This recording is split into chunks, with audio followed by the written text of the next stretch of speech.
नमस्कार दोस्तों, भाषा अध्ययन यूट्यूब चैनल पर आपका स्वागत है। आज हम करने वाले हैं उपन्यास से संबंधित टॉप 25 क्वेश्चंस। ऐसे क्वेश्चंस जो कि परीक्षा में आते हैं। आप चाहे कोई भी परीक्षा की तैयारी कर रहे हैं, चाहे नेट की तैयारी कर रहे हैं, DSSB की, KVS, NVS या फिर UP, TGT, PGT, HTET, किसी भी परीक्षा की तैयारी कर रहे हैं, HPSC असिस्टेंट प्रोफेसर का अगर आप पेपर देने वाले हैं तो भी ये वीडियो आपके लिए बहुत ही ज़्यादा हेल्पफुल होने वाला है। तो इसलिए वीडियो को अंत तक देखिएगा, स्किप बिल्कुल मत कीजिएगा, क्योंकि इसमें सारे क्वेश्चंस को मैंने डिटेल में एक्सप्लेन किया हुआ है। अगर आप ये वीडियो देख लेते हैं तो आपका 50% जो है यूनिट कवर हो जाती है उपन्यास वाली।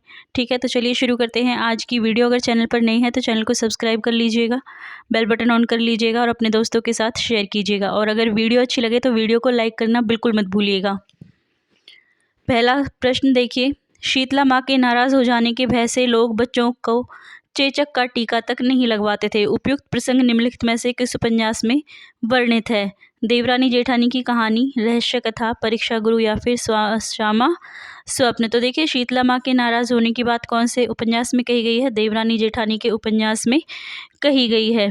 ठीक है, क्योंकि उसमें जो है अंधविश्वास को दर्शाया गया है। देवरानी जेठानी उपन्यास की अगर हम बात करें तो प्रकाशन वर्ष क्या है उसका? वो 1870 में जो है प्रकाशित हुआ था। ठीक है, और इसके जो अगर बात करें हम उपन्यासकार की, देवरानी जेठानी के उपन्यासकार कौन है? गौरीदत्त शर्मा है। ये भी आपको याद रखना है। ठीक है, गौरीदत्त शर्मा। चलिए आगे चलते हैं। प्रश्न संख्या 2, सूची 1 का सूची 2 से मिलान कीजिए। पात्र दिए गए हैं हमें और हमें बताना है कि कौन सा पात्र जो है एक ही उपन्यास से संबंधित है। तो देखते हैं पहले सूची 1, शकुन, महामाया, पार्वती, हलीमा। और सूची 2 में है सौदागर सिंह, राम बोला, बंटी और अघोर भैरव। तो देखिए, जब हम सूची का मिलान करते हैं तो सबसे पहले हम देखते हैं ए है शकुन। शकुन किससे संबंधित है? बंटी से। दूसरा है महामाया। महामाया और अघोर भैरव बाणभट्ट की आत्मकथा से संबंधित है। इसके बाद आता है पार्वती। पार्वती जो है वो किससे है? राम बोला और पार्वती एक ही उपन्यास से संबंधित है। और हलीमा और सौदागर सिंह। तो पहला ही विकल्प जो है वो हमारा बिल्कुल सही हो जाएगा। प्रश्न संख्या 3 देखिए, झूठा सच उपन्यास में वर्णित है ग्रामीण अंचलों का सामाजिक यथार्थ, विभाजन की भय उत्पादक आशंका, शहरी जीवन की विसंगतियां या फिर सांप्रदायिक विद्वेष की आग में मानवीय संवेदनाओं की हत्या। तो हमें नीचे दिए गए विकल्पों में से सही उत्तर का चयन करना है। और हमारे विकल्प हैं केवल बी और डी, केवल ए और बी, केवल बी और सी या फिर केवल ए और सी। तो देखिए, झूठा सच उपन्यास में जो है विभाजन की भय उत्पादकता है एक तो, ठीक है, उसकी आशंका है, और दूसरा शहरी जीवन की विसंगतियों के बारे में भी नहीं बताया गया है, बल्कि सांप्रदायिक विद्वेष की आग में मानवीय संवेदनाओं की हत्या को दर्शाया गया है। तो बी और डी जो है उसका सही ऑप्शन हो जाएगा। तो पहला ही जो है ऑप्शन हमारा सही हो जाएगा। अगर झूठा उपन्यास के बारे में थोड़ा सा हम और जानें तो झूठा सच उपन्यास किसका है? यशपाल जी का ये उपन्यास है, जो कि राजनीतिक और सामाजिक पृष्ठभूमि पर आधारित है। ठीक है, और इसमें 1942 से लेकर 57 तक का जो है वर्णन किया गया है, यानी कि आज़ादी से पहले और आज़ादी के बाद का। झूठा सच जो है 2 भागों में विभक्त है। तो पहले भाग में आज़ादी से पहले के भारत की स्थिति और दूसरे भाग में आज़ादी के बाद के भारत की स्थिति को दर्शाया गया है। ठीक है, आगे चलते हैं। प्रश्न संख्या 4, परीक्षा गुरु उपन्यास निम्नलिखित में से किस विषय पर केंद्रित है? और हमारे विकल्प हैं 1, प्रतीक रूप में ईस्ट इंडिया कंपनी द्वारा भारत के आर्थिक शोषण और लूट का यथार्थ, बी, प्रथम स्वाधीनता संग्राम में ब्रिटिश शासन द्वारा भारतीयों में फूट डालने का प्रयास, 3, सामंत वर्ग की पतोन्मुख चरित्र का वर्णन, या फिर 4, स्त्रियों की शिक्षा पर विशेष बल। तो देखिए, परीक्षा गुरु उपन्यास का जो विषय है वो क्या है कि प्रतीक रूप में जो ईस्ट इंडिया कंपनी द्वारा भारत के आर्थिक शोषण और जो लूट की गई थी उसका यथार्थ वर्णन करना है। ठीक है, परीक्षा गुरु उपन्यास के बारे में अगर हम थोड़ा सा जानें तो परीक्षा गुरु उपन्यास कब लिखा गया है? 1882 में लिखा गया है। ठीक है, कब लिखा गया है? 1882 में। और अगर बात करें हम इसके उपन्यासकार की तो इसके उपन्यासकार कौन है? श्री लाला निवास दास। ठीक है, कौन है? श्री लाला निवास दास जो है इसके उपन्यासकार है। तो काफ़ी प्रसिद्ध उपन्यास है, अगर आप पढ़ोगे तो आपको भी बहुत अच्छा लगेगा। इसमें जो है दो दोस्तों की कहानी दिखाई गई है और इसमें ये बताया गया है कि परीक्षा ही सबसे बड़ा गुरु है। जब जीवन में परीक्षा जो है, मुसीबत आती है, मुसीबत की परीक्षा होती है, तभी हमें जो है सही और गलत का अच्छे से ज्ञान होता है। ठीक है, आगे चलते हैं। प्रश्न संख्या 5, सूची 1 को सूची 2 से सुमेलित कीजिए। और हमारे विकल्प देखिए। सूची 1 शेखर, सिलिया, जयदेवपुरी, बाणभट्ट। दूसरी सूची में है निपुणिका, तारा, माता दीन और सरस्वती। तो देखिए, अगर हम सूची 1 को सूची 2 से मिलाए तो पहला है शेखर। शेखर और सरस्वती जो है, शेखर एक जीवनी से लिए गए हैं, सरस्वती कौन है? शेखर की बहन है। ठीक है, दूसरा है सिलिया। सिलिया का संबंध किससे है? माता दीन से है, जो कि गोदान उपन्यास से लिया गया है। जयदेवपुरी, जयदेवपुरी का संबंध तारा से है। ठीक है, तारा कौन है? तारा जयदेव की बहन है। ठीक है, और ये कौन सा है? जयदेवपुरी जो है कौन से उपन्यास से लिया गया है? तो ये झूठा सच उपन्यास के पात्र हैं। और अंतिम है बाणभट्ट और निपुणिका, जो कि बाणभट्ट आत्मकथा से लिए गए हैं। ठीक है, तो ए का 4, बी का 3, सी का 2 और डी का 1, ये हमारा विकल्प हो जाएगा। तो देखिए, ए का 4, बी का 3, सी का 2 और डी का 1, तो बी ऑप्शन जो है वो हमारा बिल्कुल सही हो जाएगा। प्रश्न संख्या 6 देखिए। आपका बंटी उपन्यास में वर्णित है समाज के प्रति विद्वेष, बालक में असुरक्षा की भावना, मातृ प्रेम की लालसा, आत्महत्या का विचार, और नीचे दिए गए विकल्प में से सही उत्तर को चुनें। बी और सी, केवल ए और बी, केवल ए और सी, या फिर केवल ए और डी। तो आपका बंटी में क्या वर्णित किया गया है? एक तो वर्णित की गई है इसमें बालक में असुरक्षा की भावना, जो कि बंटी है। ठीक है, और दूसरा है मातृ प्रेम की लालसा। ठीक है, तो आपका बंटी उपन्यास के बारे में हम थोड़ा सा जान लेते हैं। आपका बंटी उपन्यास का प्रकाशन वर्ष 1971 है।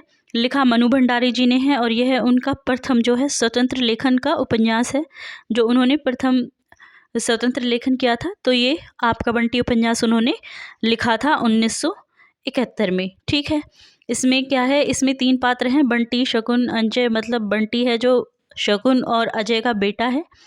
ठीक है, और इसमें जो है बालक की असुरक्षा की भावना दिखाई गई है, क्योंकि उसके माता पिता का जो तलाक हो गया है और उसके बाद बच्चे को क्या क्या जो है स्थितियों का सामना करना पड़ता है और वो किस तरह से असुरक्षा की भावना में घिर जाता है, और एक माँ अपने बच्चे के प्रेम के लिए तरसती रहती है। इन सब का वर्णन जो है आपका बंटी उपन्यास में किया गया है। ठीक है, और आपका बंटी 16 भागों में विभक्त है, ये भी याद रखिएगा। ये चीज़ कोई नहीं बताता आपका बंटी उपन्यास कितने भागों में विभक्त है? 16। ठीक है, चलिए आगे चलते हैं। प्रश्न संख्या 7, प्रकाशन वर्ष के अनुसार निम्नलिखित उपन्यासों का सही क्रम बताइए। आपका बंटी, धरती धन्ना अपना, झूठा सच और मयादास की माड़ी।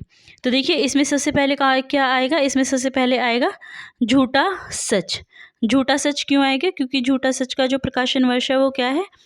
झूठा सच का प्रकाशन वर्ष है 1958। ठीक है, 1958 है झूठा सच। उसके बाद आता है इसमें आपका बंटी। आपका बंटी का जैसे कि मैंने अभी बताया प्रकाशन वर्ष 1971 है। ठीक है, उसके बाद आता है धरती धन्ना अपना। धरती धन्ना अपना जो है कब प्रकाशित हुआ है? 1972 में, जो कि दलित समाज पर केंद्रित है। और अंतिम है मैयादास की माड़ी। ठीक है, मैयादास की माड़ी, और मैयादास की माड़ी का जो प्रकाशन वर्ष है वो क्या है? 1988 है। और अगर हम बात करें इसके उपन्यासकार की, तो ये किसका है? मैयादास की माड़ी जो है भीष्म साहनी जी का उपन्यास है। तो CABD सही आंसर हो जाएगा। तो डी ऑप्शन जो है वो हमारा बिल्कुल सही हो जाएगा। ठीक है, आगे चलते हैं। प्रश्न संख्या 8, राग दरबारी उपन्यास में व्यक्त हुए हैं। क्या व्यक्त किया गया है? मुफ्त शिक्षा, ग्रामीण करुणाई जिंदगी की आलोचना, बैंकों का राष्ट्रीयकरण, या कस्बाई जीवन की व्यंग्यपूर्ण अभिव्यक्ति। तो इसमें नीचे हमें विकल्प दिए गए हैं, जिसमें से हमें सही उत्तर का चयन करना है। और विकल्प है हमारे केवल ए और बी, केवल बी और डी, केवल ए और सी, या फिर केवल बी और सी। तो देखिए, इसमें ग्रामीण करुणाई की आलोचना की गई है और कस्बाई जीवन पे भी व्यंग्यपूर्ण अभिव्यक्ति की गई है, तो जिसमें बी और डी है, यानी कि बी ऑप्शन जो है हमारा वो बिल्कुल सही हो जाएगा। ठीक है, राग दरबारी किसकी है? तो श्री शुक्ल जी का उपन्यास है, जैसा कि आपको पता है नेट के सिलेबस में भी लगा हुआ है, श्री शुक्ल जी का उपन्यास है। और इसके बाद अगर हम बात करें इसके प्रकाशन वर्ष की, शुक्ल का उपन्यास है और प्रकाशन वर्ष की अगर हम बात करें तो इसका प्रकाशन वर्ष क्या है? 1968 है।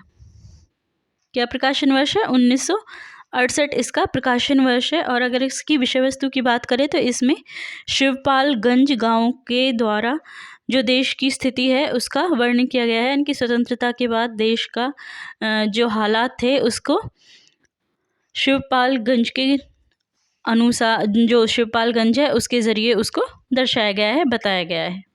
ठीक है, प्रश्न संख्या 9 देखिए, निम्नलिखित में से कौन सी रचना अमृतलाल नागर के द्वारा रचित नहीं है?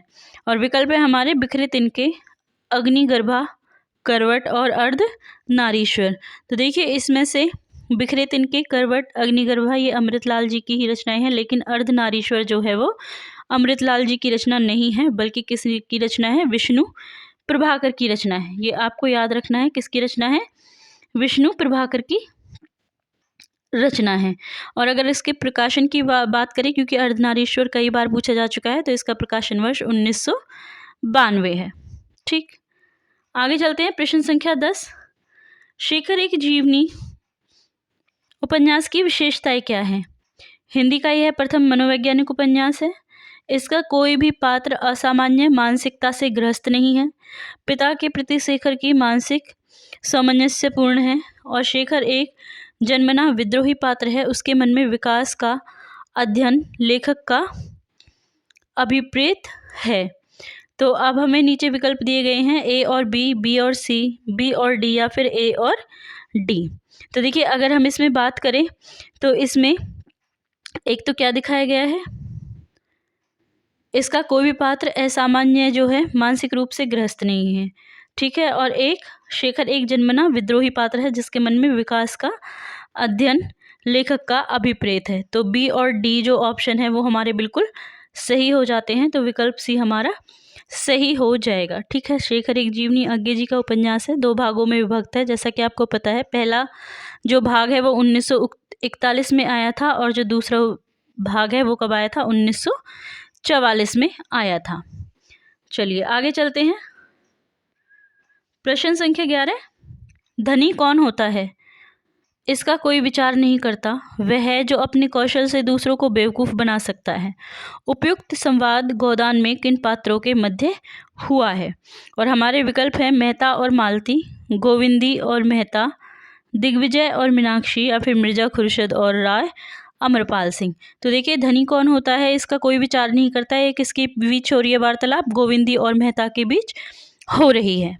ठीक है, गोविंदी और मेहता के बीच ये वार्तालाप हो रहा है और ये गोदान के पात्र है। जैसा कि आपको पता है गोदान कब हुआ था? 1936 में प्रकाशित हुआ था। प्रेमचंद जी का बहुत ही फेमस उपन्यास है, इसको भारतीय जीवन का महाकाव्य भी कहा जाता है। और एक और इम्पोर्टेंट पॉइंट है जो है कि प्रेमचंद जी का यह अंतिम पूर्ण उपन्यास है, क्योंकि इसके बाद उन्होंने मंगलसूत्र उपन्यास शुरू तो किया लेकिन वह अपूर्ण रह गया, उससे पहले ही उनकी मृत्यु हो गई थी। ठीक है, गोविंदी की बात करें, गोविंदी कौन है? तो गोदान उपन्यास में गोविंदी मिस्टर खन्ना की पत्नी है, जो मालती से जो है थोड़ी सी आशंकित है कि कहीं उसके पति को वो छीन ना ले। और मिस्टर मेहता कौन है? यूनिवर्सिटी में दर्शन शास्त्र के प्रोफेसर हैं। आगे चलते हैं, क्वेश्चन नंबर 12, निम्नलिखित उपन्यासों का प्रकाशन वर्ष के अनुसार सही अनुक्रम बताइए। निस्सहाय हिंदू, परीक्षा गुरु, देवरानी जेठानी की कहानी, नूतन ब्रह्मचारी। ठीक है, तो देखिए इसमें अगर हम देखें तो सबसे पहले कौन सा आता है? सी आता है, देवरानी जेठानी की कहानी। जैसा कि आपको पता है 1870 में इसका प्रकाशन हुआ है, हमारे नेट के सिलेबस में लगा हुआ है, HPSC के सिलेबस में भी लगा हुआ है। गौरीदत्त शर्मा जो है इसके उपन्यासकार हैं। उसके बाद आता है परीक्षा गुरु। ठीक है, परीक्षा गुरु आता है, परीक्षा गुरु 1882 में है और लाला श्रीनिवास दास जो है इसके उपन्यासकार है। इसके बाद आता है नूतन ब्रह्मचारी। नूतन ब्रह्मचारी का प्रकाशन वर्ष क्या है? 1886 है। ठीक है। और अगर इसके उपन्यासकार की बात करें तो बालकृष्ण भट्ट जी का ये उपन्यास है। और अंतिम है निस्सहाय हिंदू, जिसका प्रकाशन वर्ष 1890 है। और उपन्यासकार इसके कौन है? राधा कृष्ण दास है। तो CBD ये सही जवाब हो जाएगा। तो बी ऑप्शन जो है वो हमारा बिल्कुल सही हो जाएगा। प्रश्न संख्या 13 देखिए, क्या तुम इतना भी नहीं जानते कि नारी परीक्षा नहीं चाहती, प्रेम चाहती है। परीक्षा गुणों को अवगुण, सुंदर को असुंदर बनाने वाली चीज है। प्रेम अवगुणों को गुण बनाता है, असुंदर को सुंदर। उपयुक्त संवाद गोदान के किन पात्रों के मध्य हुआ है? और हमारे विकल्प हैं मालती और मेहता, धनिया और हौरी, झुनिया और गोबर, या फिर गोविंदी और खन्ना। तो जो उपयुक्त संवाद है वो मालती और मेहता के बीच हो रहे हैं। मालती जो है एक पढ़ी लिखी है, डॉक्टर है, ठीक है, आज़ाद ख्यालों की स्त्री है। और इसके बाद अगर बात करें हम मिस्टर मेहता की, जो कि मैंने आपको पहले ही बताया कि मिस्टर मेहता कौन है? मिस्टर मेहता यूनिवर्सिटी के दर्शन शास्त्र के अध्यापक है। तो उनके बीच बात हो रही है और इसमें जो है मालती मिस्टर मेहता से ये बातें कहती हैं, ठीक है। प्रश्न संख्या 14 देखिए, मेरठ में सर्वसुख नामक एक अग्रवाल बनिया था, इस वाक्य के आरंभ होने वाली कथाकृति कौन सी है?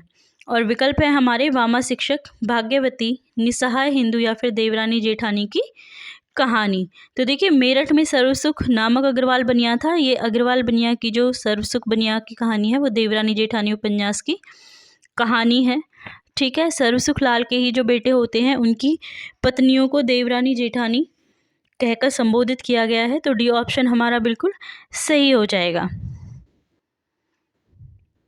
प्रश्न संख्या 15 देखिए, बाणभट्ट की आत्मकथा का केंद्रीय विषय क्या है? उदात्त प्रेम, लोक संस्कृति का सजीव और रसिक अंकन, वैशाली और तक्षशिला गणराज्यों का इतिहास, ईसा पूर्व बौद्धकालीन भारत की संस्कृति। तो देखिए इसमें जो है बाणभट्ट की आत्मकथा के अगर हम केंद्रीय विषय की बात करें तो उसमें क्या है, एक तो उदात्त प्रेम को दिखाया गया है और दूसरा लोक संस्कृति का सजीव इसमें वर्णन किया, अंकन किया गया है, ठीक है। तो ए और बी जो है ऑप्शन हमारे बिल्कुल सही हो जाते हैं। बाणभट्ट की आत्मकथा जो है काफ़ी अच्छा उपन्यास है, HPSC और नेट के सिलेबस में भी लगा हुआ है। अगर बात करें हम इसके प्रकाशन की तो 1946 में जो है ये प्रकाशित किया गया था। और उपन्यासकार कौन थे इसके? हजारी प्रसाद द्विवेदी थे, ठीक है, हजारी प्रसाद द्विवेदी है। और इसका जो आधार है वो क्या है? 7वीं शती के हर्षवर्धन काल की कथा जो है इसका आधार है। याद रखना ये क्वेश्चन आ जाता है कि बाणभट्ट की आत्मकथा किस पर आधारित है, तो 7वीं शती के हर्षवर्धन काल पर आधारित है। और इसको जो है संस्कृत का ग्रंथ है हर्षचरित, उसका उपजीव्य माना जाता है। हर्षचरित का उपजीव्य माना जाता है। 7वीं शती के जो है ये कथा ली गई है।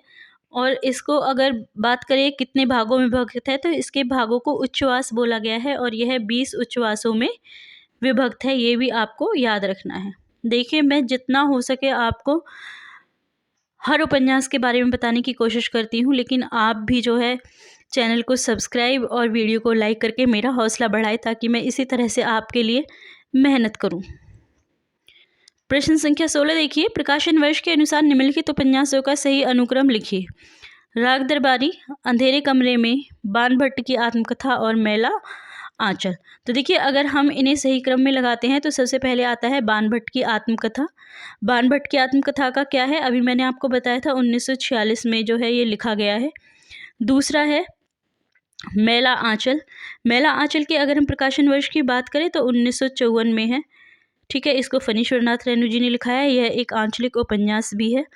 इसके बाद अंधेरे बंद कमरे में, अंधेरे बंद कमरे में 1971। तो इससे पहले राग दरबारी आएगा क्योंकि राग दरबारी का समय क्या है 1968 है, श्रीलाल शुक्ल जी ने इसे लिखा है। और उसके बाद आएगा अंधेरे बंद कमरे में क्योंकि इसका प्रकाशन वर्ष क्या है 1971 है। तो अंधेरे बंद कमरे में किसने लिखा है? मोहन राकेश ने लिखा है, ये भी आपको याद रखना है, ठीक है। तो ये क्रम क्या बनता है? क्रम बनता है CDBA, ठीक है, CDA भी बनता है।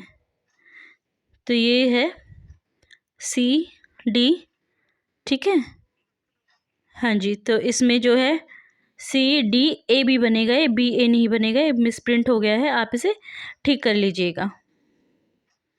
आगे चलते हैं, प्रश्न संख्या 17। प्रश्न संख्या 17 देखिए, धरती धन्य अपना उपन्यास आधारित है पंजाब की ग्रामीण पृष्ठभूमि पर, दलित जीवन पर, स्वाधीनता आंदोलन पर या फिर आपात काल पर। नीचे दिए गए विकल्पों में से सही उत्तर का चयन कीजिए।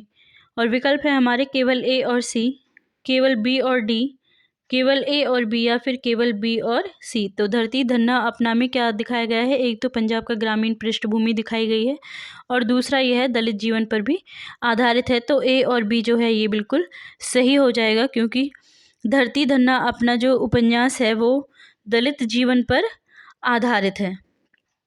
ठीक है, दलित जीवन पर आधारित है, जो इसकी पृष्ठभूमि है वो किस पर आधारित है, दलित जीवन पर आधारित है। और अगर हम बात करें इसके विषय की, ठीक है, अगर हम इसके विषय की बात करते हैं धरती धन्ना अपना की, तो दलित समाज के जो परेशानियां हैं उसको इसमें दिखाया गया है। और इसके प्रकाशन वर्ष की अगर हम बात करें तो इसका प्रकाशन वर्ष क्या है, 1972 है। 1972 में जो ये है प्रकाशित हुआ था। प्रश्न संख्या 18 देखिए, सूची 1 को सूची 2 से सुमेलित कीजिए। ठीक, तो सूची 1 है जिसमें उपन्यास के नाम दिए गए हैं और सूची 2 है जिसमें उपन्यास के पात्र हैं। तो देखिए, सूची 1 परीक्षा गुरु, देवरानी जेठानी की कहानी, शेखर एक जीवनी और गोदान। सूची 2 में पात्र देखिए, गोविंदी, लाला मदन मोहन, सर्वसुख बनिया और शारदा। ठीक है, तो हम शुरू करते हैं सबसे पहले परीक्षा गुरु। तो परीक्षा गुरु में कौन है, परीक्षा गुरु में सबसे पहले आते हैं मदन मोहन।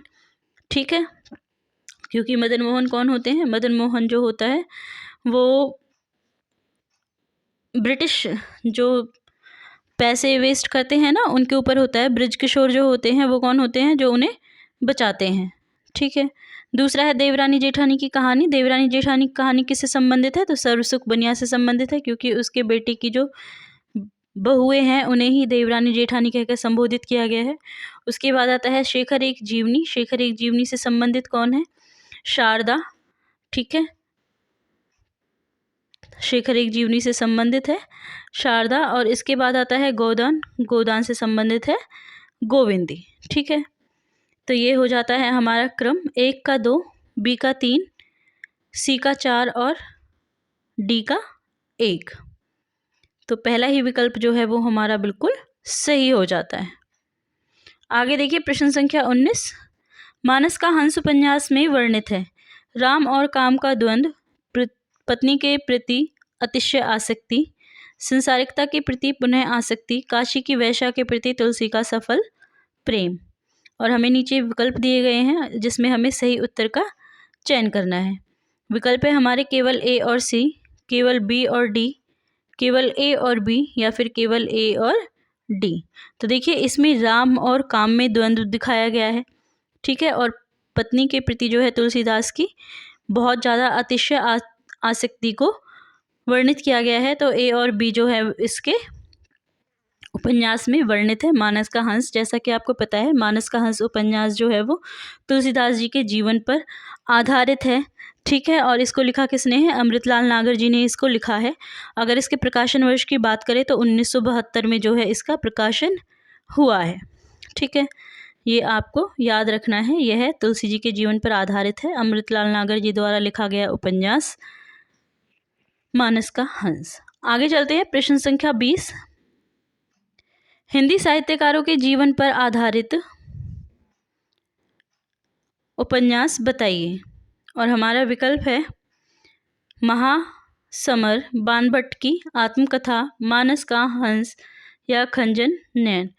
तो नीचे हमें विकल्प दिए गए हैं जिसमें हमें सही उत्तर का चयन करना है। ऑप्शन है हमारे B और D, B और C, A और B या फिर C और डी। तो देखिए, जैसा कि आपको पता है, मानस का हंस हमने अभी पढ़ा, 1972 में प्रकाशित तुलसीदास के जीवन पर आधारित उपन्यास है।